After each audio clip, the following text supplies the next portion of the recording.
తెలంగాణ బీజేపీలో నేతల తీరు చర్చనీయాంశంగా మారింది. బీఆర్ఎస్ నుంచి బీజేపీలోకి చేరిన మాజీ ఎమ్మెల్యేల పరిస్థితి అధ్వానంగా ఉంది. సర్పంచ్ ఎన్నికల్లో తుస్సుమన్నారు ముగ్గురు నేతలు. అచ్చంపేట, వర్ధన్నపేట, హుజూరానగర్లో బీజేపీ ఢమాలంది. గువ్వల బాలరాజు, శానంపూడి సైదిరెడ్డి, ఆరూరు రమేష్ పై పార్టీ శ్రేణులు ఆగ్రహం వ్యక్తం చేస్తున్నారు. అచ్చంపేటలో గువ్వల బాలరాజు సారథ్యంలో 178 సర్పంచ్ సీట్లలో 2 సీట్లు మాత్రమే సాధించింది బీజేపీ. వర్ధన్నపేటలో ఆరూరి రమేష్ నేతృత్వంలో 83 సర్పంచ్ సీట్లలో 4 స్థానాలు సాధించింది.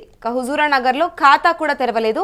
సైదిరెడ్డి నేతృత్వంలో 124 గ్రామాల్లో సర్పంచ్ స్థానంలో 0 అని చెప్పాలి. పేరు గొప్ప, ఊరు దిబ్బ అని ముగ్గురు నేతలనైతే తీరుంది. ప్రస్తుతం పేరుకు మాత్రం మాజీ ఎమ్మెల్యేల ప్రభావం మాత్రం 0 అంటూ విమర్శలు కనిపిస్తున్నాయి. క్యాడర్ను కూడా పట్టించుకోని నేతలను ఎందుకు చేర్చుకున్నారు అంటూ బీజేపీ కార్యకర్తలను ప్రశ్నిస్తూ ఉన్నారు. ఇదే అంశంపై పూర్తి సమాచారం మా ప్రతినిధి కిరణ్ అందిస్తారు.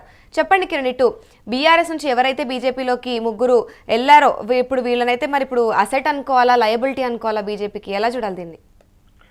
అమూల్య, తెలంగాణ బీజేపీలో పార్టీ మారిన నేతల తీరు చాలా చర్చనీయాంశమే. ఎందుకంటే గతంలో బీఆర్ఎస్ లో ఎమ్మెల్యేలుగా పనిచేసి 2023 ఎన్నికల్లో ఓడిపోయిన తర్వాత కొంతమంది నేతలు తమ పైన అభియోగాలు కానీ, తమ పైన ఉన్న ఆరోపణలు తర్వాత తమ మీద ఉన్న అక్రమ కేసులు ఏమైనా పడతారనే భయంతో సేఫ్ జోన్కి వెళ్ళడానికి ప్రయత్నం చేశారు. అందులో ముగ్గురు నేతలు ఏదైతే బీఆర్ఎస్ పార్టీకి రాజీనామా చేసి బీజేపీలో చేరారు. బీజేపీ కేంద్రంలో ఉంది, రాష్ట్రంలో బీజేపీ కూడా బలపడే దిశగా పయనిస్తుంది. కాబట్టి బీజేపీలోకి వెళితే సేఫ్ జోన్ ఉంటుందని కొంతమంది నేతలు బీజేపీలోకి వెళ్ళడం జరిగింది. ఆ నేతల పరిస్థితి ఏదైతే గ్రామ పంచాయతీ ఎన్నికల్లో తేటతెల్లం అయిపోయింది. ఎందుకంటే బీఆర్ఎస్ పార్టీకి ఒక బలమైన క్యాడర్ ఉంటుంది, బీజేపీకి గ్రామీణ స్థాయిలో బలమైన క్యాడర్ ఉండదు. కేవలం గాలివాటం లాగా గెలవాలి తప్పితే క్యాడర్ తో గెలిచే పరిస్థితి గ్రామ పంచాయతీ ఎన్నికల్లో ఉండదు. కేవలం ఏదైతే గ్రామాలలో వర్గాలు కానీ, గ్రామాల్లో బలమైన నేతలు, గ్రామీణ ప్రాంతాల్లో ఉండే పట్టు, ఈ 3 మాత్రమే పంచాయతీ ఎన్నికల్లో గెలుపు ఓటమిలో నిర్దేశిస్తాయి. అలాంటి నేపథ్యంలో బీజేపీలో చేరిన గువ్వల బాలరాజు, అచ్చంపేట మాజీ ఎమ్మెల్యే, శానంపూడి సైదిరెడ్డి, హుజూర్ నగర్ మాజీ ఎమ్మెల్యే, ఆరూరు రమేష్, వర్ధన్నపేట మాజీ ఎమ్మెల్యే, ఈ ముగ్గురు నేతలు కూడా బీజేపీలో గత ఎన్నికల్లో ఓడిపోయిన తర్వాత చేరడం జరిగింది. అయితే ఎన్నికలకు ముందు ఏదైతే ఎంపీ సీట్ కోసం చేసిన ఆరూరు రమేష్ మాజీ ఎమ్మెల్యేగా ఉన్నారు. ఆయన వర్ధన్నపేట నియోజకవర్గంలో 83 సర్పంచ్ స్థానాల్లో పోటీ చేస్తే కేవలం 4 స్థానాలు మాత్రమే బీజేపీ గెలవడం జరిగింది. అచ్చంపేట గువ్వల బాలరాజు, గువ్వల బాలరాజు వచ్చేసి కవితకు అత్యంత సన్నిహితుడు. కవిత జాగృతి ద్వారా ఎమ్మెల్యే టికెట్ బీఆర్ఎస్ లో పొందారు.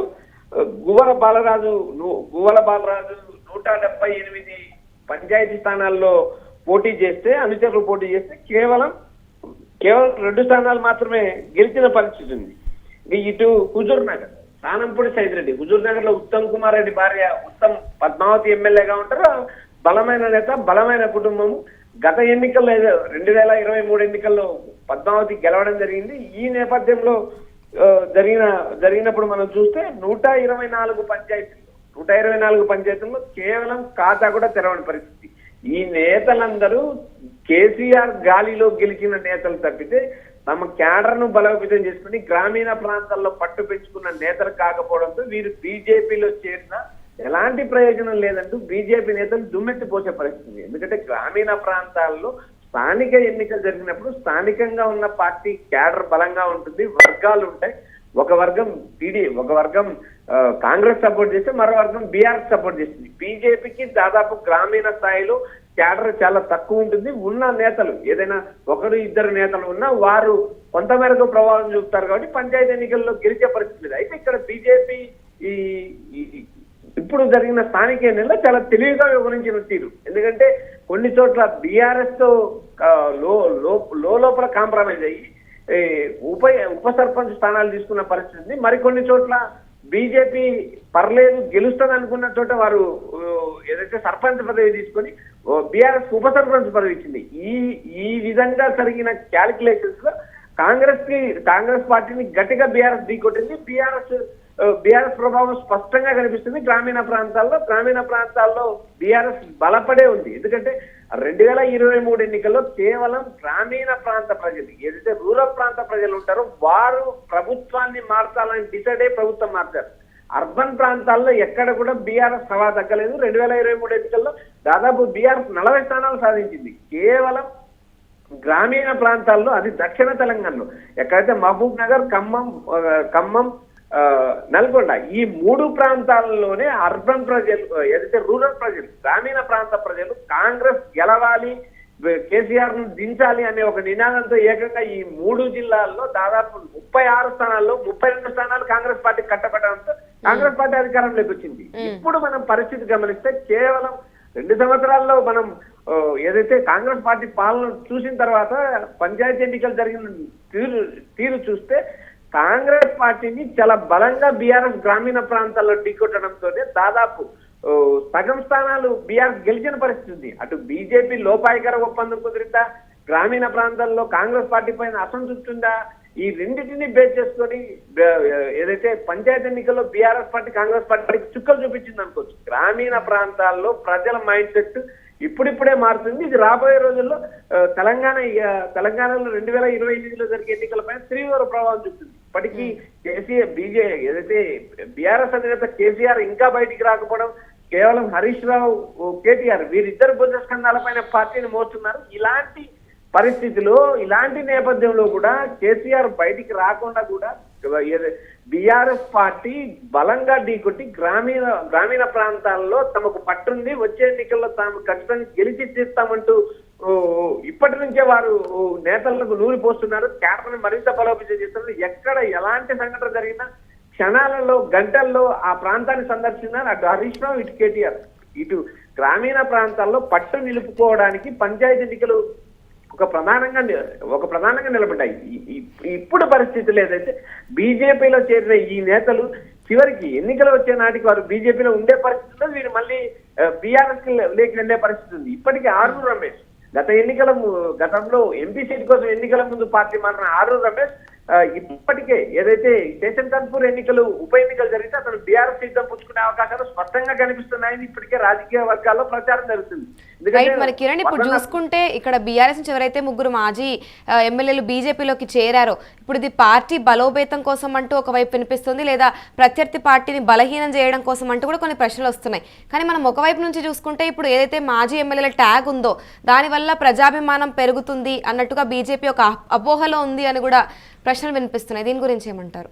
అమూల్య, మాజీ ఎమ్మెల్యేలకు బలం ఉందా లేదా అనే అంశం పక్కన పెడితే వారు చేరిన రాజకీయ నేపథ్యాన్ని కానీ వారు ఆ పార్టీలో చేరినప్పుడు కానీ మనం గమనిస్తే కేవలం సేఫ్ జోన్, సెంటర్ జోన్ కోసమే పార్టీలు మారినట్టు స్పష్టంగా కనిపిస్తుంది. ఎందుకంటే బీఆర్ఎస్ పార్టీకి బలమైన క్యాడర్ ఉంటుంది, బీజేపీకి గ్రామీణ ప్రాంతాల్లో ఆ స్థాయిలో క్యాడర్ ఉంటుంది. కేవలం తాము సేఫ్ జోన్ లో ఉండొచ్చు అనే నేపథ్యంలో పార్టీలు మారిన ఎమ్మెల్యేలు తప్పితే బీజేపీకి ఎలాంటి ఉపయోగం లేదు, వీరు చేరడం వల్ల బీజేపీకి వచ్చిన లాభం ఏంటి, ఎందుకు చేర్చుకుంటున్నారు, బీజేపీకి ఉన్న క్యాడర్ తోనే మరింత క్యాడర్ ను బలోపేతం చేసుకోవాలి, బీజేపీలో ఉన్న నేతలకు బాధ్యతలు అప్పచెప్పితే వారు పార్టీని ముందుకు తీసుకెళ్తారు, పక్క పార్టీల నుంచి వచ్చిన వారు నేతలు ఎందుకు చేర్చుకుంటున్నారు, వారికి ఎందుకు పెత్తనం అప్పచెప్తున్నారంటే బీజేపీ నేతలు ఇప్పటికే తీవ్ర విమర్శలు చేస్తున్నారు. ఎందుకంటే ఈ గ్రామీణ ప్రాంతాల్లో పంచాయతీ ఎన్నికల్లో పట్టు నిలబడితే మాత్రమే రేపు జరగబోయే ఎంపీటీసీ, జెడ్పీటీసీ ఎన్నికల్లో కూడా పార్టీ పట్టు నిలుపుకునే పరిస్థితి ఉంది. అయితే ఇప్పుడు ఏదైతే ఆరూర్ రమేష్ కావచ్చు, ఏదైతే సైదిరెడ్డి కావచ్చు, లేకపోతే గువ్వల బాలరాజు కావచ్చు, వీరు గతంలో బీఆర్ఎస్ పార్టీలో పనిచేశారు, బీఆర్ఎస్ గాలిలో గెలిచారు. 2 సార్లు ఎమ్మెల్యేలు అయిన వాళ్ళు ఉన్నారు, 2 సార్లు కూడా కేవలం కేసీఆర్ హవాను చూసి నెగ్గిన ఎమ్మెల్యేలు ఉన్నారు.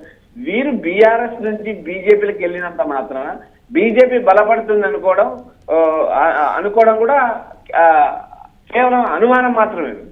బీజేపీ బలపడాలంటే క్షేత్రస్థాయిలో పార్టీ కార్యకర్తలను బలోపేతం చేయాలి. అదేవిధంగా జిల్లా, మండల, గ్రామీణ స్థాయిలో కేడర్ను బలోపేతం చేయాలి, నియోజకవర్గ స్థాయిలో బలమైన నేతలు ఉండాలి. ఇలాంటి పరిస్థితుల్లో బీఆర్ఎస్ బలపడుతుంది. కేవలం మాజీ ఎమ్మెల్యేలు అనే ఒక ఫ్రేమ్ తో పార్టీలో చేరినంత మాత్రాన బీజేపీకి ఎలాంటి ఉపయోగం లేదని పంచాయతీ ఎన్నికలు నిర్దేశిస్తున్నాయి. మనం క్లియర్ గా చూస్తున్నాం. బీఆర్ఎస్ నుంచి ముగ్గురు చేరిన ఎమ్మెల్యేలు కూడా ఎవ్వరు కూడా డబల్ డిజిట్ 2 అంకెల సంఖ్య దాటలేకపోయారు. కానంపూడి సైతిరెడ్డి ఈ గతంలో హుజూర్ నగర్ నుంచి గెలిచారు.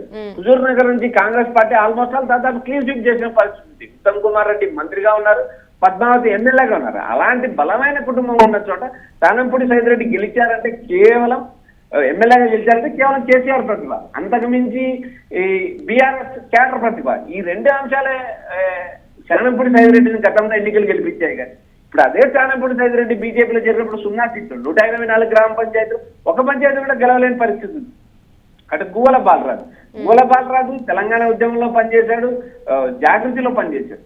అలాంటి నేత బీఆర్ఎస్ లో చేరినా కూడా కేవలం 4 సీట్లకు కేవలం 2 సీట్లకు పరిమితం కావడం ఆశ్చర్యంగా ఉంది. ఎందుకంటే ఆయన వెనకమడి బీఆర్ఎస్ పార్టీ క్యాడర్ వెళ్ళలేదు, బీఆర్ఎస్ నేతలు వెళ్ళలేదు. ఆరూరు రమేష్ వర్ధన్నపేట నుంచి గెలిచాడు, బలమైన నేత. ఇప్పుడు ఏదైతే ఆరూరు రమేష్ వచ్చే ఎన్నికల నాటికి బీజేపీలో ఉండే పరిస్థితి లేదు. ఇప్పుడు ప్రస్తుతం ఏదైతే స్టేషన్ కన్పూర్ ఎమ్మెల్యే కడియం శ్రీఆర్ పైన అనర్హత వేటు పడుతుందని ఒక ప్రచారం జరుగుతుంది. ఒకవేళ అనర్హత వేటు పడితే ఏదైతే జరగబోయే ఉప ఎన్నికల్లో ఆయన బీఆర్ఎస్ పార్టీలో చేసి టికెట్ తెచ్చుకుంటారని ఒక ప్రచారం నడుస్తుంది. కేవలం బీజేపీలోకి సెంట్రల్ జోన్ కోసం వెళ్ళారు తప్పితే పంచాయతీ ఎన్నికల్లో ఈ నేతలు ప్రభావము లేదు, ఈ నేతలు గెలిపించే పరిస్థితిలో లేరని అటు బీజేపీ నేతలు కూడా దుమ్మెత్తిపోయే పరిస్థితి ఉంది. అమూల్య, థ్యాంక్ యూ కిరణ్. చూసుకుంటే తెలంగాణ బీజేపీలో చర్చనీయాంశంగా మారింది నేతల తీరు. ఇటు బీఆర్ఎస్ నుంచి బీజేపీలో చేరిన మాజీ ఎమ్మెల్యేల పరిస్థితి అధ్వానంగా ఉంది. ఇక సర్పంచ్ ఎన్నికల్లో 3 నేతలు కూడా తుస్సుమన్నారు.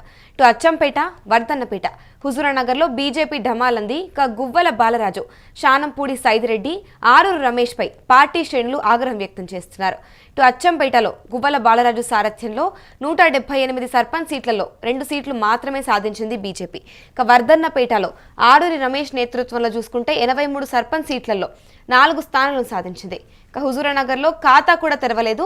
సైదిరెడ్డి నేతృత్వంలో 124 గ్రామాల్లో సర్పంచ్ స్థానాలు 0 అనే చెప్పాలి. ఇక పేరు గొప్ప, ఊరు దిబ్బాల 3 నేతల తీరు ఉంది. ఇక పేరుకు మాత్రం మాజీ ఎమ్మెల్యేలు, ప్రభావం మాత్రం 0 అంటూ విమర్శలు గుప్పిస్తున్నారు. ఇటు క్యాడర్ను పట్టించుకోని నేతలను ఎందుకు చేర్చుకున్నారంటూ బీజేపీ వైపు అయితే కార్యకర్తలు ప్రశ్నిస్తున్నారు.